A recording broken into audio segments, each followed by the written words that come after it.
Welcome to episode 20 Woohoo!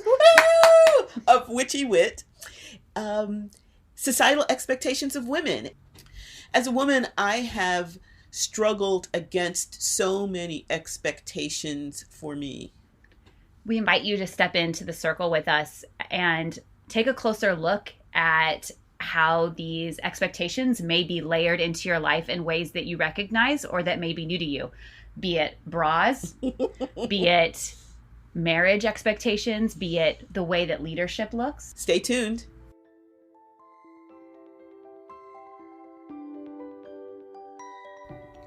Welcome to the Witchy Wit podcast, where we look at life through a witchy lens. I'm Kimberlyn. I'm Leilani.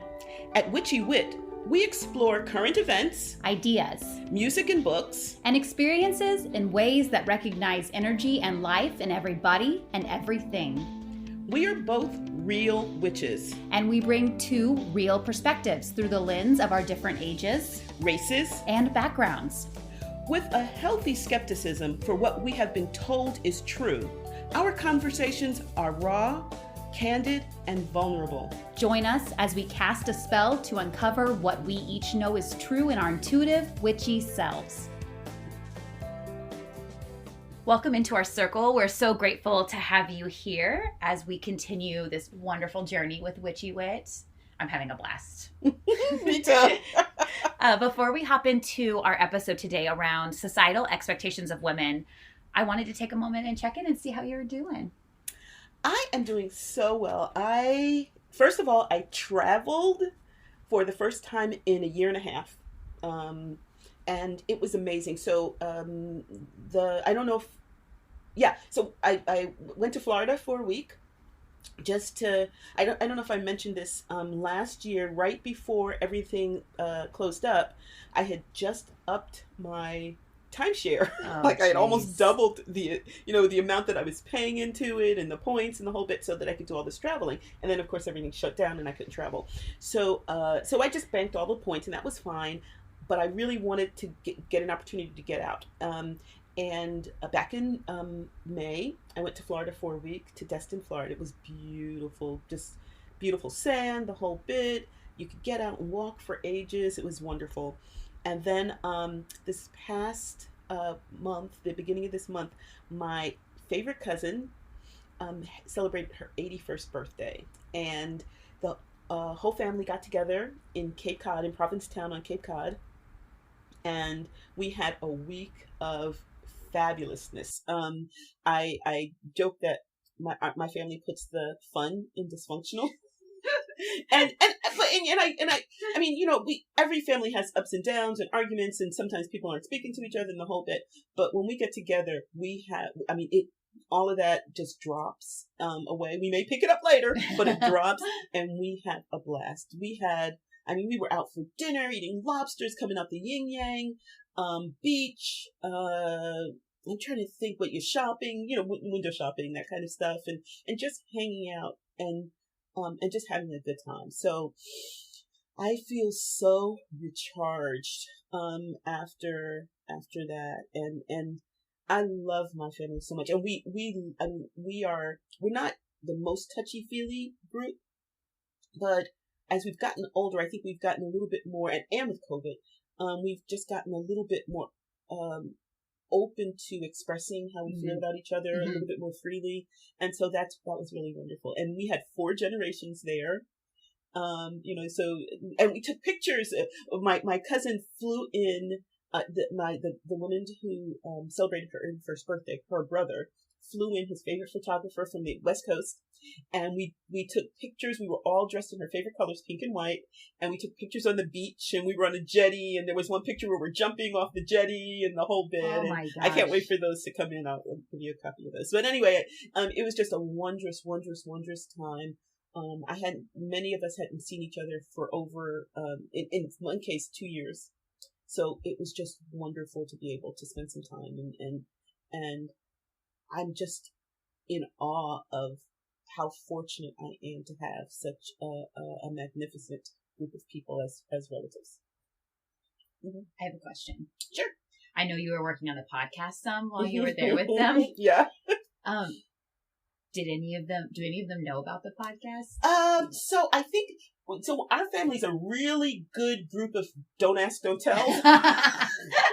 So, we have divergent interests, a number of us. Mm-hmm. And I think particularly the parental units in our family have learned if they, if you really don't want to have, heart attack, heart issues, Mm-hmm. blood pressure issues, if it's not being thrown in your face, Mm-hmm. let's not ask. So I know a couple of them actually know, Mm-hmm. because they've said something on Facebook or whatever. Mm-hmm. But and I think a number of people kind of know, but I'm pretty sure they haven't listened to it.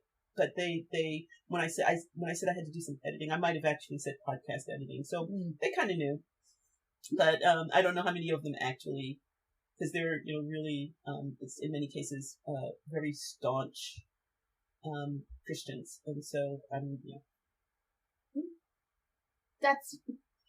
that is that's that broom closet we were talking about. Right. Yeah. That is yeah. real life. Mm-hmm. Mm-hmm. It is. But so for example, we were talking earlier about crystals. They saw my tarot cards and my crystal. They know on a certain level, but it's not something that needs to be discussed. I think that's it. Sure. What about with you? So, I mean, it's been a long time since we've actually been in the same room together. It has. I missed you so much. I missed you too. I know we send each other all these little texts with hearts and things like that. And then I saw you on Zoom for ritual, and I was like, oh my gosh, I miss her.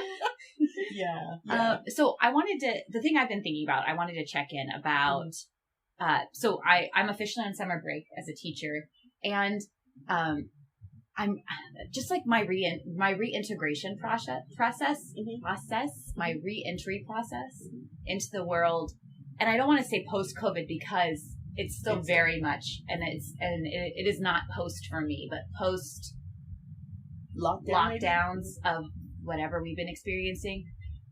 So it's just been hard for me on a number of reasons. One is, so I'm a firm follower of the CDC. And that, like, I really take what they say seriously. Now, like I shared in one of our previous episodes, I'm not necessarily a rule follower. I'm a rule considerer. Yes, I know that. I really appreciate rules because I like to consider them. And it's one of the things I love so much about you is that you do consider them, even if you don't. Yes, even if I disregard them, I do consider them. Mm-hmm. So I'm considering them, and I take it very seriously, and I would say that some people probably think that I'm somewhat zealous in, like my mask following and the social distancing and, who I chose to and how I chose to spend time. Like I was still dancing in my friend's garage whenever people were going to social dances. Right. Mm-hmm. So my considerations around this is just that I'm going to have to release other people's expectations of me. And I'm going to have to be okay with not pleasing everyone, which is hard for me. I don't like saying a people pleaser because I feel like that just sounds like a kiss ass. And that doesn't really summarize what I experience, which is like, I care about community and I care about connection. And so because I invest in community and connection, I care about the dynamics between. And so I feel like people pleasing just sounds like, I'm like, yeah, you look great. Yes, I love that dress. Yes, you're so wonderful. Like, and that's not, I mean, it can be, but that's not what it is for me. And so I'm going to have to let it go. Or not. Or I could choose to hold on to it and just go bananas. But yeah, it's a choice. I'm noticing I'm having to choose to just like let it go. So in a couple of weeks, I'm going to be at my first dance competition, which I'm thrilled about. Yeah! And it's vaccine only, and which is like a huge deal. Right. And most dance competitions are not going to be vaccine only. And they're going to, for the competition where we are randomly matched, they're requiring masks because that's a random matching, and if people want to participate, it's random, and so to be inclusive, we're going to be masked, which I think is fine. Like I can wear a mask; it is not that big of a deal. Yeah. But there's going to be pictures posted, and I'm sure some people are going to have something to say about it. Oh, And so I mean, this is a couple weeks away, and I'm already like, okay, well, you know what? This is my choice, and there are going to be people who disagree with me going because they think that it's they're being too like hypersensitive to COVID and we're fear mongering. And then there's going to be people who are like, what the hell are you doing? You know, like, why are you dancing with all these, you know? And so I'm going to have to release that. But I've been getting into this interesting introspective self-discovery about the unique qualities of my air quotes people pleasing and like my community connections. So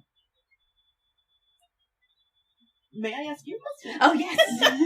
So would you consider, instead of using the word people pleasing, that maybe considering something more along the lines of, like, I think you said something about concerned about dynamics, and that one of your one aspect of your personality that you have honed is making people feel comfortable in social situations and reading the energy and maybe trying to work with the energy. And so it's not necessarily, like you said, it's not necessarily saying, oh girl, you look fabulous, but it's more a concern about how the energy is interacting and the energy is coming from people. So yeah.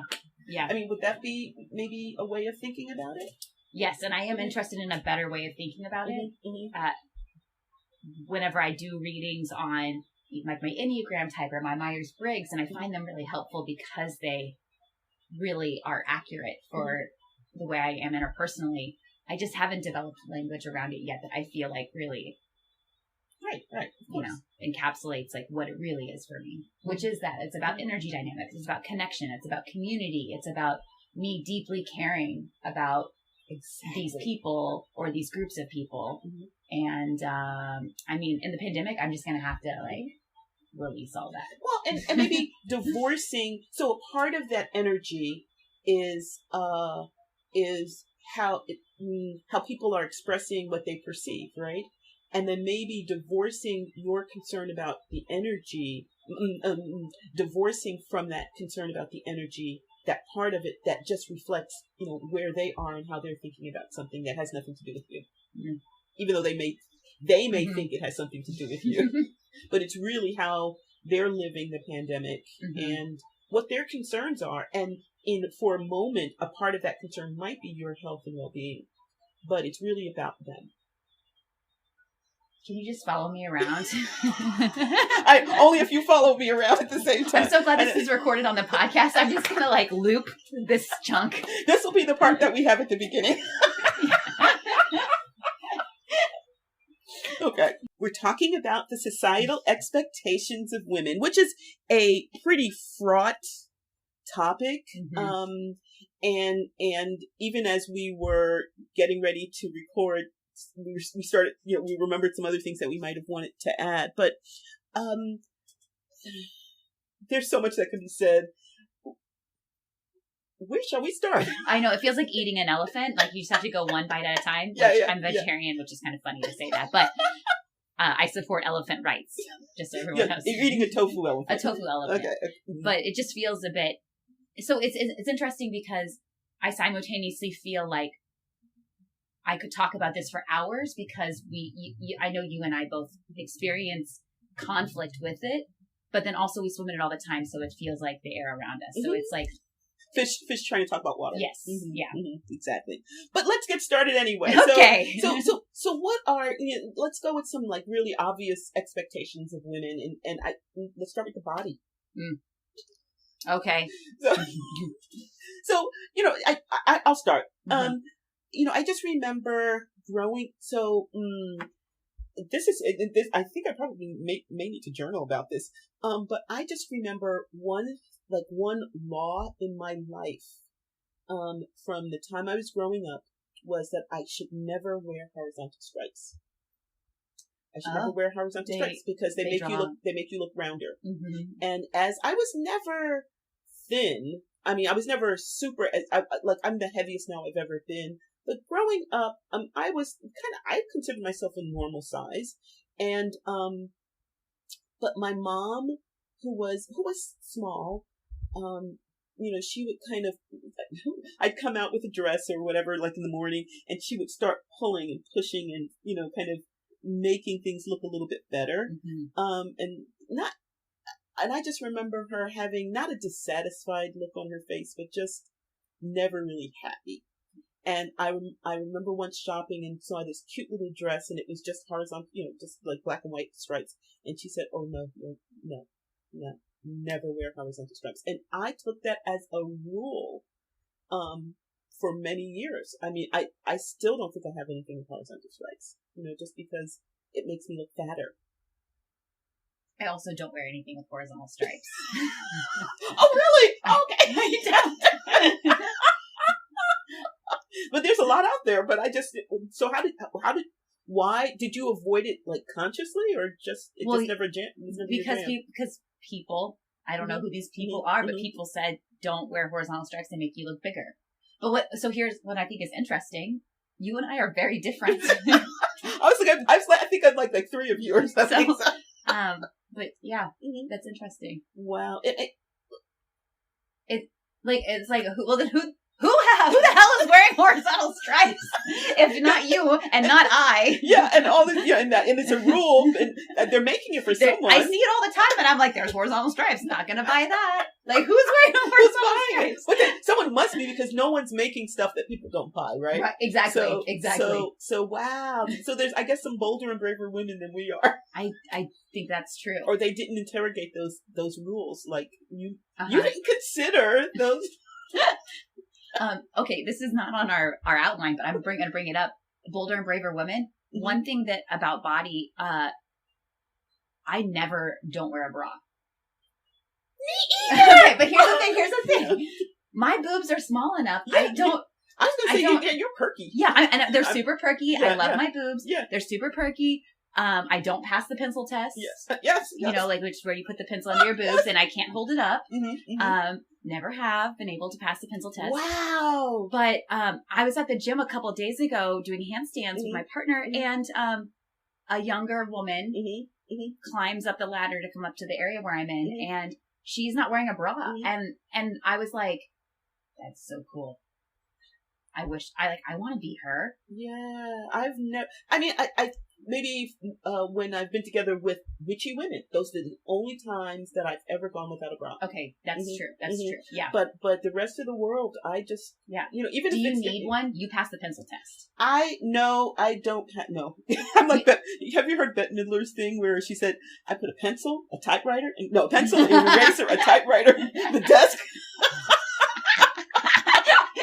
Under there. No, I do. So what's passing the pencil test? So if you pass the pencil test, it falls. The way I've been using it is that it stays. I'm like, showing you right now. Oh, okay. But it doesn't, I don't know. Okay, so I passed. Oh boy, have it. Okay, so you're like her. You can. I can put a pencil and a couple of pens. I can put like a gift set under there. And hold it up proudly. Yeah. So I mean, and I'm kind of, Maya Angelou, I think she was being interviewed by Oprah Winfrey. She said that her boobs are in a race to see which one can get to her knees first. So I'm no longer perky. Yeah. And so that could be part of it, but it's just, yeah. I think some of it is headlamps, So it's headlamps. Nipples. Oh. So I as a teacher, I'm in front of the class. Yes. And so I think that way all the time that, I'm sure my students have other things to think about than my nipples. That is probably true. Like your content of your class, but. Or like how they're not paying attention or whatever. But that's not what I'm thinking. That's one, I guess by wearing a bra, that's one less thing I have to think about. But what if we separate ourselves professionally? So like, let's say we're not at work. We're not in a witchy situation, but like I will always wear a bra out to the grocery store, out to the mailbox, out to dinner on Friday night. The plumber's coming, I put on a bra. Like why? For me, I think that there's a level of exposure that I'm trying not to have. I'm trying to keep things covered. And the bra just is one more layer of maybe protection. Yes. Yes. And here's the thing. I don't wanna. No, I know. Like, I know. Like my brain is like, yeah.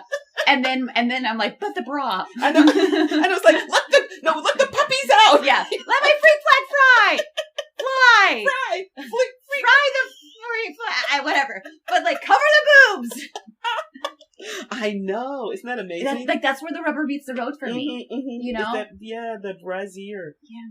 Oh, wow. I don't like that that is just a very concrete thing that I'm like, come on, Leilani, let's go. Let's move on. But I'm like, I know. Well, so here's the thing. I don't know about you, but I'm going through a lot of personal development. And if I could think of ways in which I can expand my horizons and add to the ascension level, the ascension energy of the world, or I could worry about my bride. It's like, it's one of those things where I'm not going to sit and journal. If I'm going to spend time journaling, it's probably going to be on something that I think might contribute more to the well-being of the world than whether or not people can see my nipples. Right? I was like in it with you. I'm like, ascension energy of the world. Yes. No bras for. Oh, she's saying not to. Okay, cool. I know, but it's like one of those things where because it's going to require some effort and journaling for me to kind of move through that, and I don't know if I want to invest the emotional capital in going braless. Okay, well, we have a whole episode. We have a whole episode on not done. My bras. All right. But to circle back to the topic of the episode, I think my guess is that it's deeply ingrained patriarchal energy into, like you said, the controlling of my body. And I get that. And I guess I'm just going to focus on other things. It's so of all the things that we can grow through,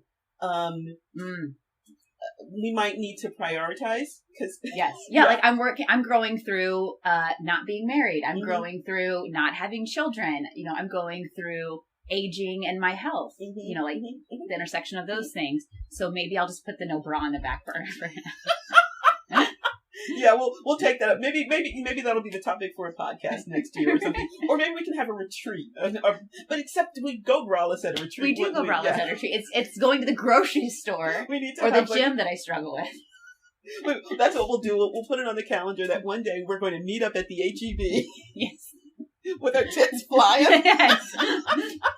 with of course baggy sweatshirts or whatever. Okay, so let's move on. Okay, moving on. So back to body.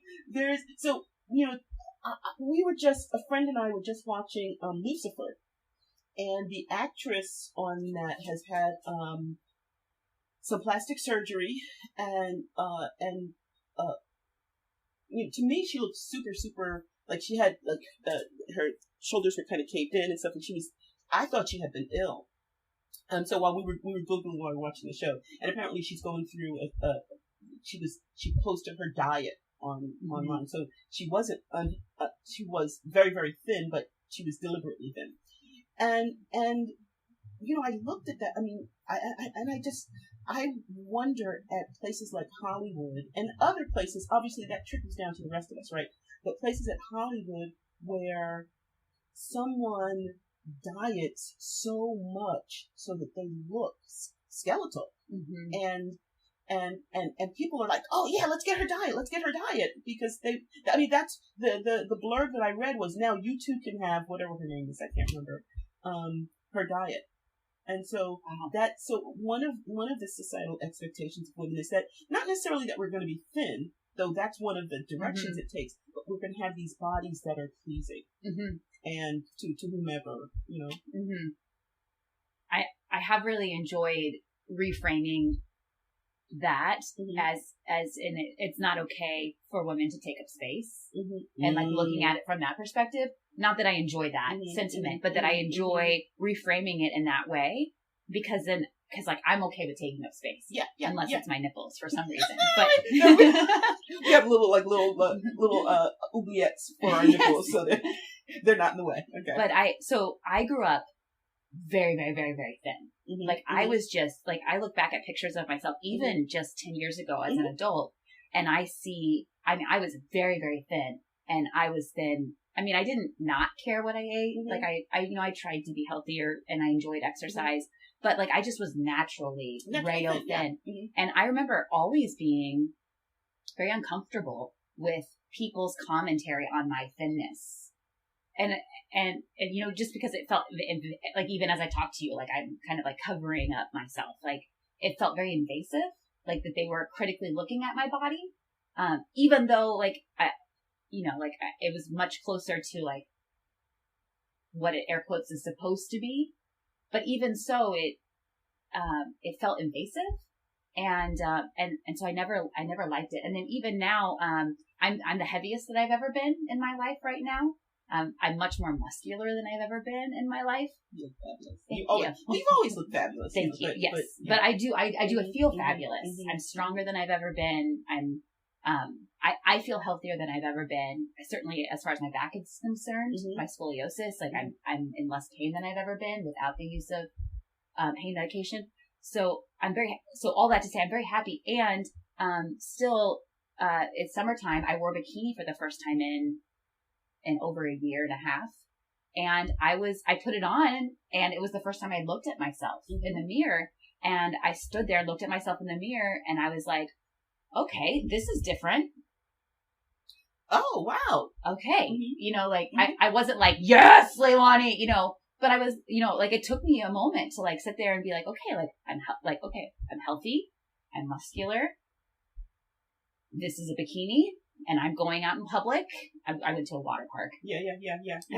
Okay. And then like people made comments, the people I was there with, they were all very nice, but, it's just because a lot of times I feel like people's commentary on my body is not really about me. I said, can I get that conversation? Okay, good. I'm glad you said that. People's commentary is about them. And the same thing about my diet. Whenever I sit down and eat something, whenever we're having potlucks, I love it because everybody is like, ooh, and it's so great. But then anywhere else, it's like, ugh. So, it's just very clear to me that people's commentary about my body, even though it was well-intentioned, it's fraught with their expectations and their disappointments and their unhappiness or their desires. And then it just holds up. It's hard to hold that. One of the things that when you were talking about this, and because I'm on the opposite end, when people talk about my body because I'm heavy, there's always that sense of, what are they saying? These are the words that they're saying. Are the words they're saying what they really mean? And, or am I doing something with the words, or are they doing something? But what struck me about all of this is that it's always about how our bodies look.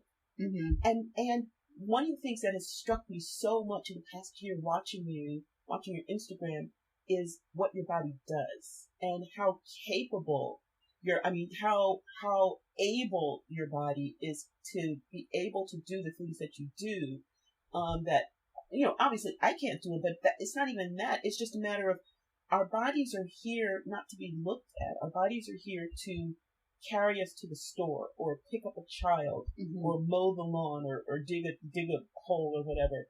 And we don't think about, as far as I can tell, that's not a big conversation around their bodies. Yeah, no one's ever been like you could dig a hole. Girl, you got some ditch digging in you. Really, right? It's about, is she fat? Is she skinny? Does she, or can we see her nipples? Does she have big boobs, a big ass, or skinny, this, that, or the other, right? And so we've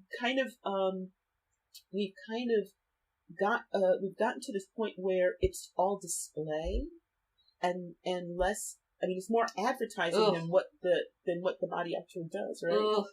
Right? Because the reason that people, the reason that people are obsessed with like genitalia and stuff is that it's supposed to be, if you have big boobs, then supposedly you can nurse babies, right? If you have wide hips, then you can, birth baby. Flat stomach means I'm not pregnant. Exactly. So all of these things were markers to tell us stuff about our survival.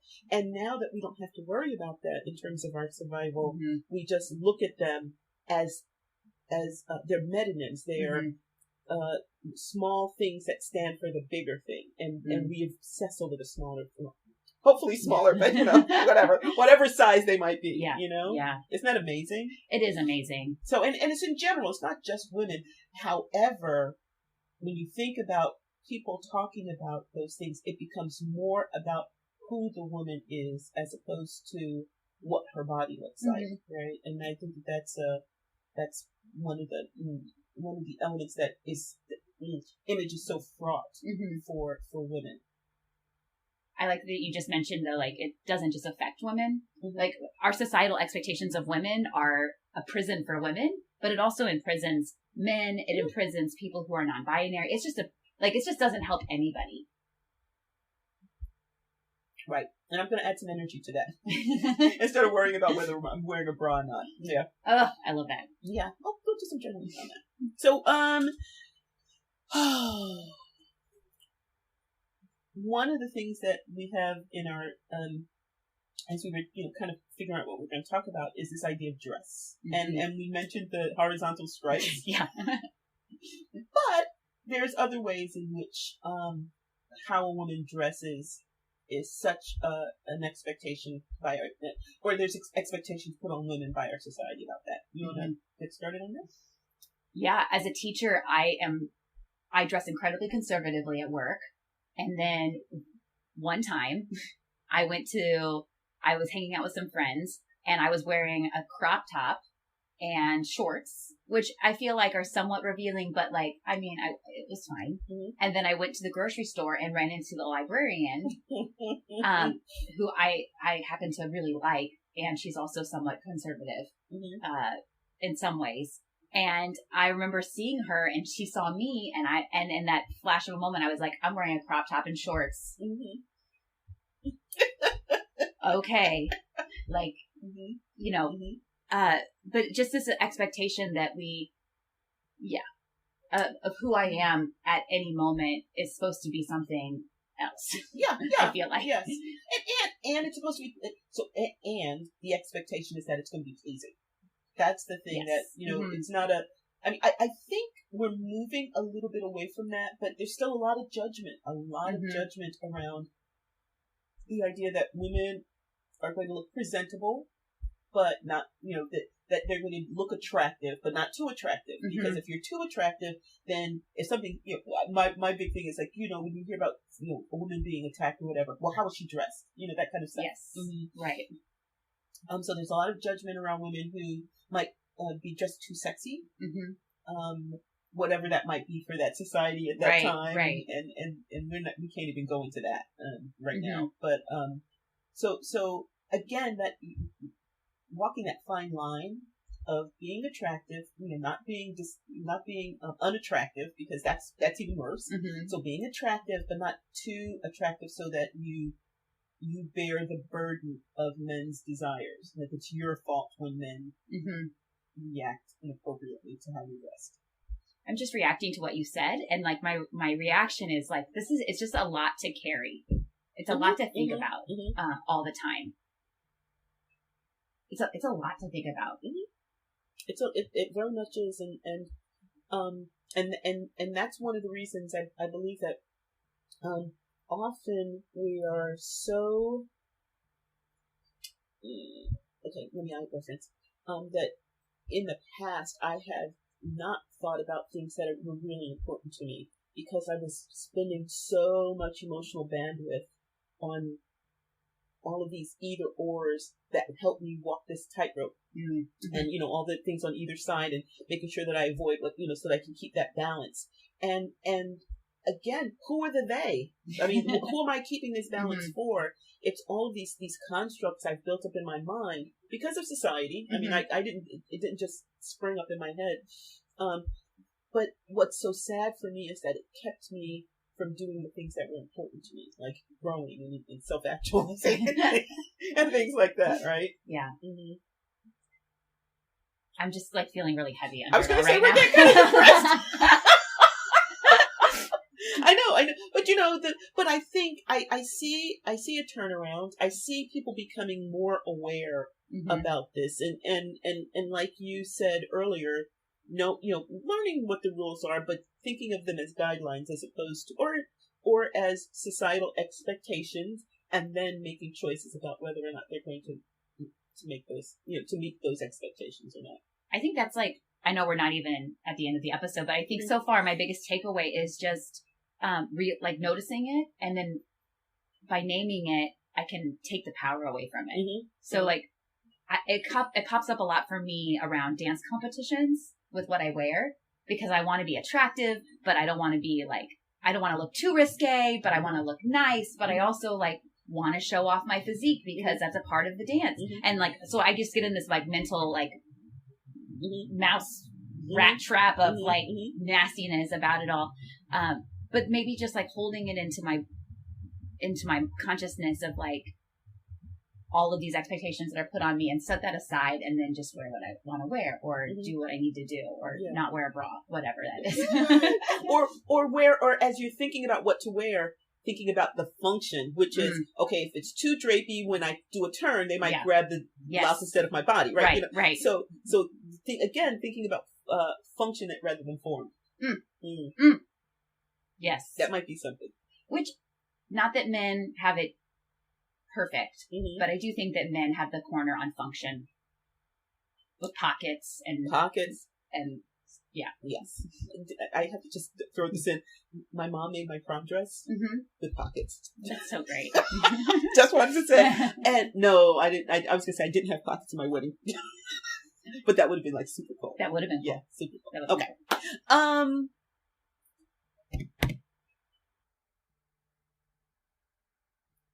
So we were talking about body, expectations, societal expectations around our body and our image, but there's also just the ways that we interact socially too. So one thing that I think it's so funny, it came up so many times during this past year because of masks, is this kind of imperative that women smile, and women are so the marker around it is smiling, but it's also this societal expectation that women are going to be the social ones and the giving ones and the ones who smooth the social interactions. And meanwhile, men can be assertive or even aggressive, and that's prized. But if women are assertive, or heaven forfend, aggressive, then she's a bitch. And so this idea, like that perfect strangers can go up to a woman and say, "Why aren't you smiling?" Or you'd look so much nicer if you smiled. Right? And I don't know a woman that hasn't had someone yell that at her or say that to her. And so one of the beauties of the mask is that we didn't have to worry about that for a year. I liked it a lot. Yeah, you can just kind of go around with your face. Now we have to remember people can see our faces again. Yeah, I had an interaction. I mean, I didn't even talk, but I had an interaction with somebody who, walked by me, and I noticed that I didn't smile at them, and I was like, I felt weird about it, and then I thought, oh yeah, that's because I'm used to wearing a mask and they couldn't see my face. Do I want to smile at them? Whoa, not really. Yeah. I don't even know them. Yes, but yes. They're leaning into the freezer to get a pizza.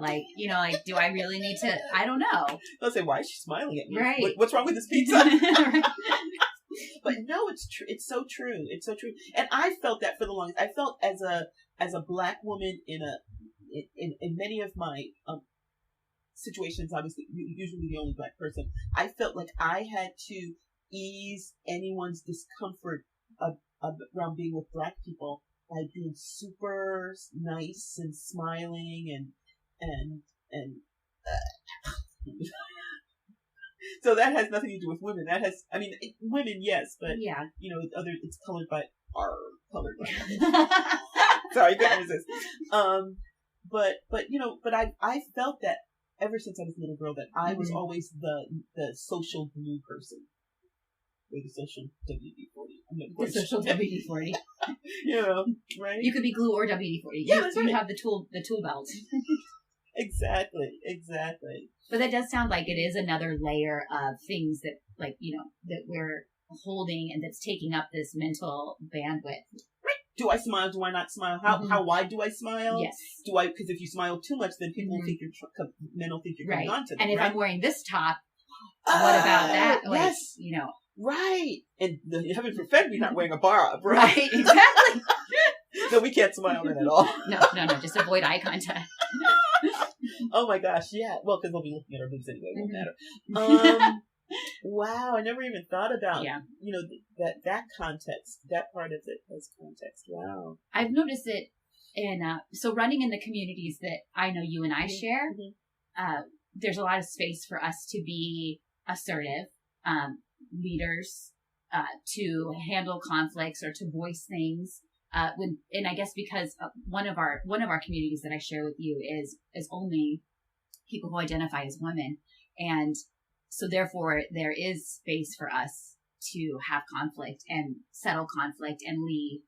And I also find that in other groups that I'm in, there's not that space, and that leadership is like I can be seen as bossy or selfish or loud or abrasive. And it's interesting that like in some circles, those same actions that I take are seen as desired, but then in another space, if I behave the same way, I'm taking up too much space. Right. And yeah, you're taking up too much space. You're taking up someone else's space. Something that you're taking something from someone else. Wow. Normally a man. Yeah. So, but what's amazing about this is that it's not just, it's society. So society is consists of men, women, and non-binary others, right? So, or it consists of a lot of different people. And so it's not just men who are perpetuating these expectations, that it's society, which also consists of women. And so in one of our groups, we have been really mindful, very intentional about understanding the social dynamics. And so it's not that much of an issue. But if you're not aware of them, people think of them. If I did not know, I'm trying to reference this, but I don't know if I can do this. If I was not aware of these as social expectations, social constructs, and never interrogated them, then even as a woman, I would judge you for not following it, right? Because I don't understand that this is just something we all just agreed to. We made this shit up. Yes. Yeah. I feel that. And I feel such sadness sometimes whenever people around me that I feel like should be in solidarity are actually a part of the system of oppression. And my expectation is, hey, y'all, let's all join together and overthrow this oppressive system for everyone. Right. Even if I'm not a part of that group, I want to help uplift and overthrow the oppression, and then to have them be a part of it. And thinking well of them, I oftentimes remind myself that it's a fish, like you said before, fish in water, and they don't see the water. And so a lot of it is like making them aware of the water. But I guess just being honest, I get frustrated. I'm like, there is water, people. It's tiring. It's tiring. And I would imagine that because it's so apparent to us that the frustration. So could it be that a part of the frustration is you wonder, are they really not seeing it, or are they seeing it and just pretending not to see it? You know what I mean? Just like, how can you be that unaware? And so that could be frustrating. And I think that sometimes I wonder if they choose not to see it because in some ways, even though it's oppressive, I think to everyone, it does create a system of privilege where people have benefited. As a white woman, I see how I benefit from some things. And if my husband were a white man, like, let's just be like heteronormative, he certainly would benefit from a lot of these systems, which would therefore mean that I would, if I'm financially bound, like I would benefit. And society and socially bound. Yes. Yeah. So I've been thinking a lot about things like this in the past couple of weeks because of some books that I've been reading. But I find socially I'm around people that are more aware of it. But whenever I move into the educational environment where I work, it's very prevalent in that, and I bump up against a lot of edges. Mm-hmm. Mm-hmm. Yeah, I would imagine so. A lot of judgment. I mean, all across the board, I would imagine. Mm-hmm. Yeah, I remember my days in the grades, and you know, we have so many miles to go, in just across the board, not just in you know, racism and feminism and et cetera, but yeah, it's frustrating to see it and to see people who one would imagine could be a part of this energy of moving forward, and they're not, and they're choosing not to be. I want to bring up one thing that I'm thinking about, especially working in school, is I'm constantly asked about if I'm married and if I have children, and not even asked about if I am. It's assumed that I am both of those. Really? Constantly. And I think part of it is my age. Mm-hmm. Like I'm in my 30s, and it was true in my 20s as well. But I'm constantly, it's just like when I meet people, it's like, oh, you know, it's nice to meet you. Well, where does your husband work? And how old are your kids? You know, things like that. And it's like, I'm kind of twitching. You can't see this, but I'm kind of twitching here. It's the assumption that I'm heterosexual, and that I'm married to a man, and that we have children. Wow. And it's interesting because outside of that space, I'm with many people who are many versions of that and not of that.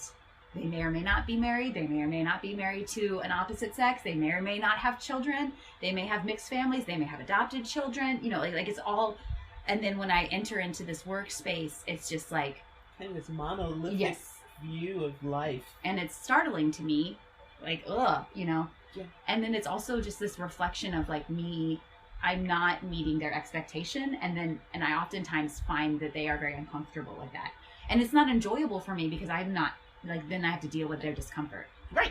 And you're very much interested in the energy and blah, blah, blah, blah, blah. Yeah. Which, takes us back to that has to be tough.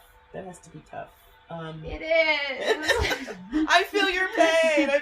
Do you feel my pain? Tell me more about that so I'm not alone. So I remember when I was teaching back in Walla Walla, the town's a nice, they named it twice. And I was teaching in a Catholic school. I didn't know you taught in a Catholic school. No, you didn't know that? Oh, no. Yeah. Yes, I did. Yeah. And I won't say the name because, you know. But I just remember I was getting married, and I remember, you know, just somehow it came up in conversation. My students said, "Oh, so what's your name going to be?" And so I said my maiden name, and they said, "No, what's your name when you're going to get married?" And I said it again, and they said, "No." Poor sweetheart, she doesn't understand. Yeah, they kept gonna pat them. And then you're right. They said, "Oh, so what's your?" I think they said, "So what's your husband's last name?" And then I told them. They said, "Oh, so your name is going to be," and then they let me just walk you through this. Yeah. So they said my maiden name and then said his name, and I said, "Oh no, it's going to be," and I just said my maiden name. And they were just kind of dumbfounded. I mean, this is a small town in a small school in a small town, a very traditional school. And I said, "Oh, I'm not taking his name, but he's not taking mine either." What year is this? This was 98. I feel like that would be somewhat edgy to say now. Yeah? Yeah, somewhat edgy, but in 98, did the world light on fire? Like, that is awesome. I don't know. Well, you know, at the time I had already published my dissertation and things like that, and so that's going to be the name that I'm going to be known by. So why would I go and change it? I mean, and this is no judgment if you take someone else's name. This has nothing to do with you. Again, this is me. So please don't feel like I'm judging you. But it was just for me that was not the path that I was going to take. And I didn't realize that it was such a big deal because in music history, most people go by the names that they publish under, which is their maiden names, Mm-hmm. right? So it never even occurred to me, and it never occurred to my partner for me to take his name. I mean, I think I had to for our mortgage, but because they were not playing that or something. I can't remember exactly why, but yeah. I love that you, for very practical reasons, due to education and your career, like, were following these rules of, like, of course I'm going to keep my name like that. This is all the energy and work I put, and which is, like, probably why men did it. Yes, exactly. Like, we know why, people, like, the names and all that stuff. But so of course it only makes sense. And then my internal dialogue is like, well, why should you have to deal with all of that? Right. Why? I'm wondering is that because we're in Texas? I mean, that we have, that idea that you would be married in your 30s and have kids, and is it because we're in Texas, or the farm town that I went to high school in Missouri, people were getting married while we were still in high school. Like, I went to a number of weddings my junior year as my friends who were seniors started to get married, and my senior year as my fellow classmates were starting to get married, and then shortly after graduation, more people got married. I don't know how to ask this, and they didn't have to get married. I mean, right, yes, yeah. I mean, I guess you weren't, like, all in. But... Yeah, like, they were, marrying their sweethearts. Fiancés. Yeah. Wow. For a number of reasons. But, like, I remember seeing that. And as someone who, my parents are both in the military, so we moved around a little bit. There are lots of people who move around way more in the military than I did. But I had seen that the world was not that way. And then I had moved to this small farm town and was like, this is weird. Yeah. But everybody seems to think it's normal. So, it's normal. Okay, like, let me get my little bridesmaid's dress on and we'll all play wedding, which is what it felt like to me. But, and then, I went to college and some people chose to, and some people stayed in the town, and it's just very different. Wow. So when they got married, did they move out of their parents' houses, or did they, like, stay in their parents' houses till they graduated, or do you know? I think some of all of those. Wow.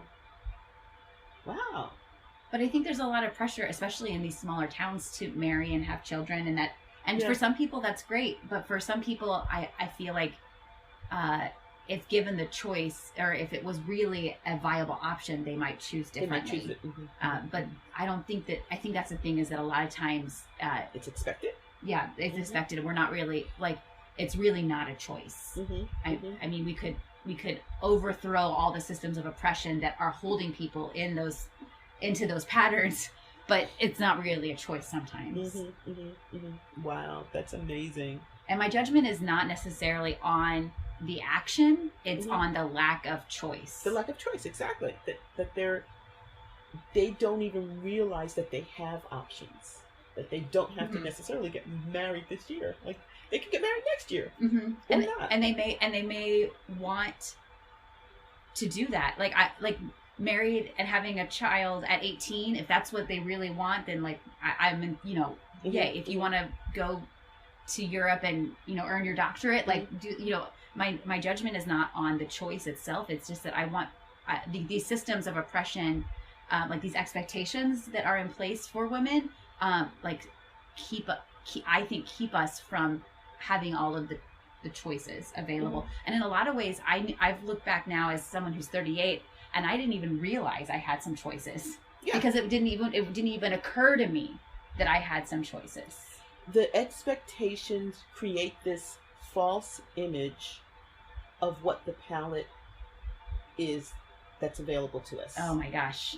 So we think we have these three primary colors, and those are our choices, and we don't recognize the fact that we can take a little bit of this color and that, a little bit of that color, and have our 256 colors that's on my computer, right? Oh my gosh. But because of these expectations, we blinker ourselves. I don't want to say that. I don't want to judge ourselves, but we are given this kind of these three options, and think those are our choices. Like, we can get married, or we can like be a spinster and live alone and die alone. You know what I mean? Yeah. Like the choices. You know, you can be happy if we know better, but right. you can get married and have children and be happy and fulfilled, and they'll take care of you and blah blah blah. Mm-hmm. You can be a spinster and die alone or mm-hmm. whatever, or you can be gay. You know, those mm-hmm. are your choices, and there's no way that you can, maybe be gay, not partner, mm-hmm. and still have children. Or, you know what I mean? Mm-hmm. Like, you can't take a little bit, I'll have some of that, I'll have some of that, I'll have some of that. Ooh, let me taste that. No, don't like that. You know what I mean? Right. We can't. And that's the other thing, is that if you don't make that a path, mm-hmm. and then stay on that path, there's judgment there too. Yes. So if you get married and have kids and then later mm-hmm. realize you're gay, like, oh my gosh, mm-hmm. people have so much to say about that. Oh, she's gay now? Yeah. Like, that's my yeah. least favorite thing to hear whenever friends or mm-hmm. coworkers, whenever I find out that they've come out, mm-hmm. and like, oh, she's gay now? Like, mm-hmm. what? Like, yeah. mm-hmm. like that phrase is so wrought with so many things. And to me, yes. And to me, you know what it's wrought with? I'm going to have to change how I think. Yes. And it's like damn her. Like her gayness is not about you. She didn't become gay to cause you mental stress. No, wait. Okay, I'm thinking about, you know what? Oh, this will really fuck up Leilani if I... Right. I'm going to make this choice. No, right. no. Exactly. But we've been encouraged to be all in our little bubbles and think that the world revolves around us, right? Mm-hmm. And so, which is also, it's the paradox where we have these things where we think everything is about us, but as we make these choices, they have nothing. The choices that we're given are made by this whole construct that's been created, right? Mm-hmm. Wow. And I think we're so we as women, and I know this is true for me, have been taught to not rock the boat. And with our bodies and with the amount of power we have, we're taught to not take up space. So then whenever I do choose something that is true and right for me, and it goes against all of these expectations that have been put in place, I'm judged as selfish. I'm judged as self-centered. Mm-hmm. I'm judged as aggressive. When really, like, whenever I look at some examples in my life, when really it's like self-preservation, self-care, and authenticity, and passion, and to have those truths stained with these judgments because of the expectations of women by the people around me, it's very devalidating and also really disorienting. Exactly. I mean, all of those things that you said, your passion, it's you. And so what the message that you seem to be getting is that it's, if I am me, then I am disruptive. Mm-hmm. And me being me is going to cause problems for other people. I just really like the way that I feel when I talk to you. It is like, oh, like my head is exploding here. Mm-hmm. It's a soft explosion. Because I don't want to have to edit it out. Yes, it's a wonderful explosion. But yeah. If only we had like an editor. Like if we had a producer. If we had a producer, they would edit in like explosion sounds right here. Yes. Oh yeah, and on some podcasts they have like different images come up at different times on the thing. Yeah. We have like a right. But no, we don't have Instead, that. it's you editing in a far off room in your family's house at Cape Cod. But remember, we have a Patreon account, so that's right. If you want us to get a little bit more higher scale with our technology, you too could help us have explosion sounds here. You have the power. But in all seriousness, though, like our conversations like this, mm-hmm. this is why for me, I was so excited about starting a podcast with you, mm-hmm. because when you and I are raw, candid, and vulnerable together, and we have these discussions, they're uncomfortable and they're hard, and it's heavy to hold these thoughts. But then as I bounce things off of you and as you are sharing with me, I feel somewhat at least not alone. And that in itself is really nice. I feel really seen. I feel seen and I feel heard, and I don't get to have these kind of conversations that often. I mean, I can have like little bits and pieces of them with various friends. I don't mean to imply that I don't have them at all, but I know, twice a month, I'm going to have me some deep conversations. Right. We're going to be conversating. So I appreciate that. Thank you. I appreciate it with you too. Thank you so much. And I wish a part of the expectations of our society of women would allow for us to have more of these conversations. These are not the types that are prized societally. I don't mean by individuals, but what's prized are, dissing, throwing shade, talking about, image. I just remember, I always think about, this has nothing to do with women, this is just in passing, but like with the presidential debates, there's always a discussion at who presented better, like who looked better. What does that have to do with being a president, right? But we're so caught up in image, that people start talking about that as opposed to the content. Yeah. And I think too, people start talking about specifics in judgment, instead of realizing that by lifting the expectation, then the specific can occur, and it doesn't really matter as long as that's what was desired instead of what was expected. Yeah, you can talk about things. You can talk about things as they are, and not how do I want to put this? So the idea is you can talk about a situation and then talk about what actually occurred in the situation, as opposed to bringing all these layers of things that have nothing to do with the situation. It's like the idea of, what your body looks like as opposed to what your body can do. Yes. And so we can drop all those layers and maybe have conversations where we're sharing more of ourselves, but we're too busy, trying to meet all these expectations. I think that's something I try to do whenever I'm having conversations, especially with other women. Although I think these expectations entrap us all. It doesn't matter our gender expression or anything else. Like it serves to hold us all into a box that may not fit us. And so I try to remember that people are we're all bringing all of the weight and of the baggage of a life with these expectations. And so whenever I'm engaging someone and I'm noticing that I'm getting triggered, I try to remember, like, okay, like, is this because I really have some trouble with the substance, or is it that she's taking up too much space? Like, is it something that's been imposed on me, or is it that, like, really she's not delivering this leadership in a way that is appropriate for our group? Right. Which one is it? Yeah. But you have to have that awareness to be able to because what you're doing is you're taking yourself out of the situation for a moment and really trying to figure out what's really going on. Not how I'm being triggered or what I think is happening, or bringing my past into it, which is what happens when you're triggered, or implying stuff about them, and what is actually taking place. And that's not a skill that we are trained in at all. I mean, we're trained to just kind of knee-jerk react. Maybe I'll be trained in that. That's our goal. When we start our new school.